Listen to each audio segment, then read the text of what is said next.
Bismillahirrahmanirrahim. Assalamualaikum warahmatullahi wabarakatuh. Anda mempunyai isu pusaka yang belum selesai? Apa yang saya maksudkan sebagai isu yang belum selesai? Sekiranya adalah arwah ahli keluarga dah lama meninggal, tetapi urus pusakanya masih belum bermula. Sebab apa? Tak tahu nak mula. Waris-waris macam-macam cerita dan macam-macam hal lah. Itu namanya pusaka belum selesai. Ataupun proses pusaka dah mula, dah isi borang bagai, tetapi tak selesai. Sama ada pergi bicara berkali-kali, tak dapat kata putus.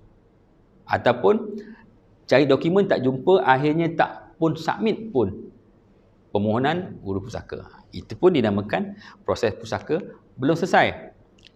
Ataupun dah mula, dah masuk bicara, dapat, tetapi hasilnya adalah hanya sebagai pentadbir. Belum lagi dapat turun milik kepada pemilik yang sebenarnya ataupun pewaris yang sebenarnya.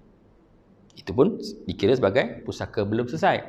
Ataupun dah selesai, dah dapat turun milik tetapi baru perasan ada beberapa harta yang tertinggal. Itu pun menjadi masalah.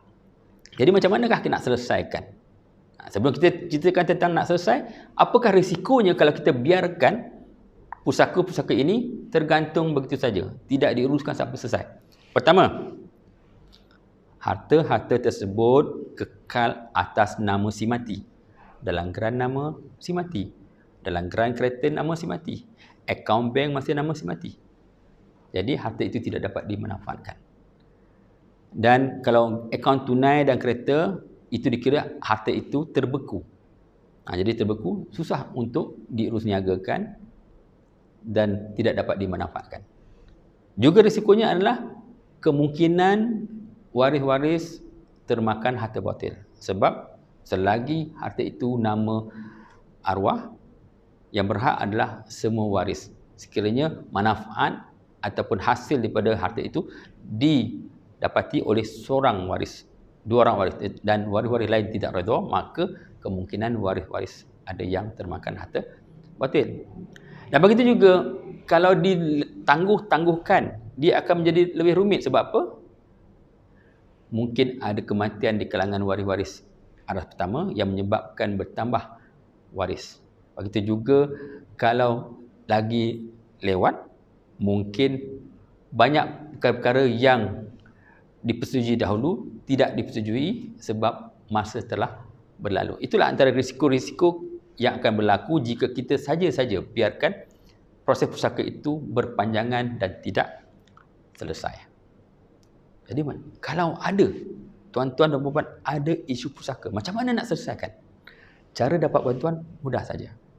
My Pusaka menyediakan khidmat runding secara telefon, percuma. Jadi daftar nama anda, kalau anda adalah waris, dengan mana-mana perunding My Pusaka, dengan memberi nama, nombor handphone dan cerita sedikit apakah fakta kes, kenapa isu itu tak selesai. Selepas daftar, akan ada mesej tuan-tuan terima tentang penerangan proses ini dan juga temu janji untuk kaunselor My Pusaka menelefon tuan-tuan dan puan. Setelah setuju masa dan tarikh, maka akan ada seorang kaunselor menelefon tuan-tuan dan puan.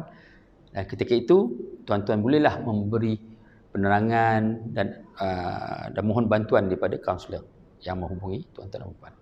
Sesi ini biasanya akan mengambil masa lebih kurang 20 hingga 30 minit. Setelah kami faham isunya, kami juga akan memberi maklumat tambahan untuk tuan-tuan faham bagaimanakah cara menyelesaikannya, dan berdasarkan daripada maklumat itu, kami akan mencadangkan untuk membuat satu sesi yang dinamakan sesi penerangan dan pemufakatan waris, di mana kami akan panggil waris-waris untuk berjumpa untuk diberi penerangan. Ada 3 kaedah untuk kami memberi penerangan. Pertamanya, ikut zaman sekarang, kita gunakan online. Boleh gunakan Zoom.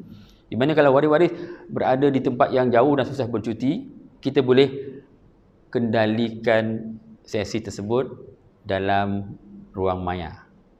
Ada yurannya? Memang ada yurannya. Yurannya adalah RM200. Ataupun kalau boleh dikumpulkan waris-waris, tak semua pun. Kalau dapat majoriti waris, kalau contohnya waris 6 orang, dapat kumpulkan 3, 4 orang, tak apa. Dapat berkumpul di pejabat mahkamah pusaka untuk sesi penerangan dan pemufakatan waris, yurannya RM300. Ataupun kalau ingin menjemput mahkamah pusaka datang ke lokasi rumah salah seorang waris, yurannya adalah dari RM600 tertakluk kepada jarak daripada pusat-pusat ataupun daripada cawangan-cawangan mahkamah pusaka. Setelah selesai sesi penerangan dan pemufakatan waris, mahkamah pusaka akan ada kefahaman yang lebih jelas tentang isu kes pusaka tersebut. Dan pihak kami akan mengeluarkan sebut harga. Kos sebut harga itu bergantung kepada tahap lengkapnya dokumen yang ada, bagaimanakah kerjasama di kalangan waris, dan juga di manakah tempat yang akan dilaksanakan proses urus pusaka tersebut. Sama ada di pejabat pusaka kecil, sekiranya harta tersebut di bawah RM2 juta nilainya dan mempunyai tanah, ataupun di mahkamah tinggi kalau nilai pusaka yang ditinggalkan melebihi RM2 juta, ataupun di amanah raya kalau harta yang ditinggalkan hanyalah harta-harta alih seperti kereta dan wang tunai dan akaun bank yang tidak melebihi RM600. Jadi kami akan keluarkan sebuah harga untuk dipersetujui oleh waris-waris, dan setelah setuju kami akan menjalankan kerja sehinggalah selesai. Maksud selesai ialah sehinggalah mendapat surat perintah pembahagian untuk harta-harta tak alih dan juga surat pentadbir untuk sama ada harta tunai ataupun kenderaan. Jadi tuan-tuan dan puan, sekiranya ada kes pusaka yang masih belum selesai, jangan tangguh-tangguh. Jadikan diri anda orang yang memulakan langkah pertama untuk penyelesaian. Daftar untuk khidmat nasihat pusaka percuma sekarang. Bantu kami untuk bantu anda dan waris-waris dan juga arwah yang telah pergi. Assalamualaikum warahmatullahi wabarakatuh.